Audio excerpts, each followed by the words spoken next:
नमस्कार दोस्तों, जय हिंद जय भारत। और मैं हूं कि तथोपिया one time national gold open games से। और जितने भी एथलेटिक्स और स्पोर्ट्स की जो बच्चे हैं उन सभी का स्वागत है। और उम्मीद यही करता हूं कि आप सभी बच्चों की तैयारी वो अच्छी से चल रही होगी।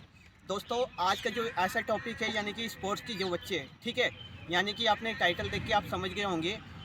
जो स्पोर्ट्स की जो बच्चे हैं, खास करके मैं रनिंग की बात करूँगा, ठीक है, जैसे कि 100-200 मीटर 400 मीटर जो इवेंट खेलते हैं बच्चे, तो जो रनर हैं, मतलब जो पार्टिसिपेट करते हैं एज ग्रुप के हिसाब से। अब आपको पता होगा कि स्पोर्ट्स में जो ट्रायल होता है या जैसे इवेंट होता है तो एज ग्रुप के हिसाब से होता है। जैसे कि अंडर 14 का बच्चा अंडर 14 में ही खेलेगा, 16 का 16 में खेलेगा। लेकिन हमारे इंडिया में ये मतलब सिस्टम है। और जो उनका ग्रुप है एज ग्रुप के हिसाब से, यानी कि जूनियर के जो बच्चे हैं, ठीक है, उनमें बड़े लड़के खेलते हैं, ठीक है। जैसे कि 10वीं की मार्कशीट को आप कम ज़्यादा करके और उम्र का फासला आप कम कर सकते हैं और उसके हिसाब से खेलते हैं बच्चे। तो ठीक है, तो मैं ये गलती नहीं करनी है आपको, ठीक है। आपके भविष्य के साथ में तो खिलवाड़ होता ही है। आप अपना भविष्य तो साथ में बर्बाद करते हो, लेकिन उन बच्चों का भविष्य बर्बाद मत कर दो जो अभी छोटे हैं, ठीक है। तो कोशिश ये करें कि आप अपने अपने ग्रुप के अंदर खेलें, ठीक है। और एज भाई कम करके आप साबित क्या करना चाहते हो, मुझे ये बताइए, ठीक है। तो भाई अगर 21 साल का लड़का है तो वो क्या 16 में खेलेगा? अगर तुम में इतना ही दम है, ठीक है, तो आप भाई मेडल सीनियर में निकालो ना, ठीक है। सीनियर वर्ग के अंदर निकालो आप मेडल। भाई छोटे बच्चों के साथ में उसमें कंपटीशन मत करो आप, ठीक है। भाई डिस्ट्रिक्ट या स्टेट लेवल में तो आप पास हो जाओगे, ठीक है। अपनी उम्र को छोटी करवा के आप वहाँ तो कंपटीशन निकाल लोगे, लेकिन भाई नेशनल या इंटरनेशनल में जाओगे तो वहाँ पे तो तुम्हारे बाप मिलेंगे भाई। अब हुसैन बोल्ट है, आप 100 मीटर का नेशनल रिकॉर्ड कितना है? 10.26, अमिया मलिक फ्रॉम उड़ीसा, ठीक है। तो भाई जब आपका इंडिया का 10 पॉइंट कुछ नहीं आ रहा है, ओलंपिक क्वालिफाई करने के लिए 10.05 चाहिए, ठीक है।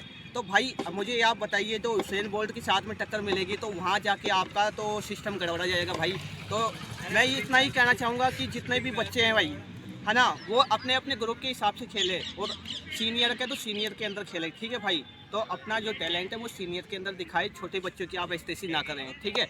और ख़ास करके मैं ना, जैसे सरकार या कोई ऐसा सिस्टम या ऐसा नियम होना चाहिए, या फिर ब्लड टेस्ट होना चाहिए, डीएनए टेस्ट होना चाहिए, ताकि हर बच्चे का जो है वो डीएनए टेस्ट करके उसकी जो रियल उम्र है उसका मालूम चल सके, ठीक है भाई। तो आपको मतलब मैं इंडिया गवर्नमेंट को भी अगर मतलब ये नियम निकालना चाहिए कि अगर ऐसा कोई सिस्टम हो डीएनए टेस्ट का, ताकि आपका रियल का जो उम्र है वो आपको मालूम चल सके, ठीक है भाई। तो मेरा उन लोगों को जो एसएमएस है और उन खिलाड़ियों को, भाई अपना ग्रुप के हिसाब से खेलिए, ठीक है। छोटे बच्चों में ना खेलें। अगर आप में इतना ही टैलेंट है तो आपका जो मेडल है ना वो सीनियर में भी निकल सकता है। अगर आप में टैलेंट नहीं है तो भाई आप छोटे 10 साल के बच्चे में निकाल के आप क्या करोगे भाई? स्टेट या नेशनल लेवल क्वालिफाई कर लोगे, मेडल मिल जाएगा, इतने में ही हो सकता है भाई, ठीक है। इंटरनेशनल खेलने जाओगे तो वहाँ पे तुम्हारी स्टेसी कर देंगे भाई, वहाँ पे तुम्हारे बाप बैठे हैं, ठीक है। तो समझदार को इशारा ही काफ़ी है, ठीक है। अगर बात समझ में आई है तो है ना, तो लाइक करो, चैनल पे नए हैं तो सब्सक्राइब करें, ठीक है भाई। और किसी भी भाई को एथलीट को अगर बुरा लगा हो तो मैं सॉरी बोलता हूँ, कि भाई हकीकत है ये, ठीक है। जो रियल है वही मैंने आपको बताया है, ठीक है भाई। जय हिंद जय भारत, थैंक यू।